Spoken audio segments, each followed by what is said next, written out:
Iran का अमेरिकी proposal पर जवाब। ईरान ने 14 पॉइंट्स में जवाब दिया। पाकिस्तान के जरिए भेजा प्रपोजल। 30 दिन में हल निकालने की तय की हद। हमलों के खिलाफ सिक्योरिटी की गारंटी की गई है। इलाके से अमेरिकी फोर्स हटाई जाए। ईरान ने अमेरिकी प्रस्ताव पर 14 पॉइंट्स में जवाब दिया। पाकिस्तान के जरिए भेजे गए इस प्रपोजल में 30 दिन में मसले के हल की हद तय की गई है।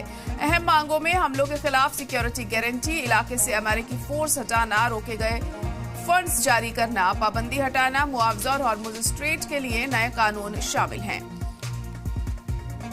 तो अहम खबर इस वक्त बता रहे हैं आपको कि ईरान का अमेरिका प्रपोजल पर जवाब सामने आया। 14 पॉइंट्स में ईरान ने इसको लेकर जवाब दिया है। पाकिस्तान के जरिए ये प्रपोजल भेजा गया है और इसमें 30 दिन में हल निकालने की बात तय की गई है कि 30 दिन की हद यहाँ पर तय की गई है कि इतने वक्त तक इसका कोई हल निकाला जा सके। हमलों के खिलाफ सिक्योरिटी की गारंटी भी दी गई की बात इसमें कही गई। इलाके से अमेरिकी फोर्स हटाई जाए, ये कहा गया है ईरान के जरिए। ईरान ने अमेरिकी प्रस्ताव पर 14 पॉइंट्स में जवाब दिया। पाकिस्तान के जरिए भेजे इस प्रपोजल में 30 दिन में मसले के हल की हद तय की गई है।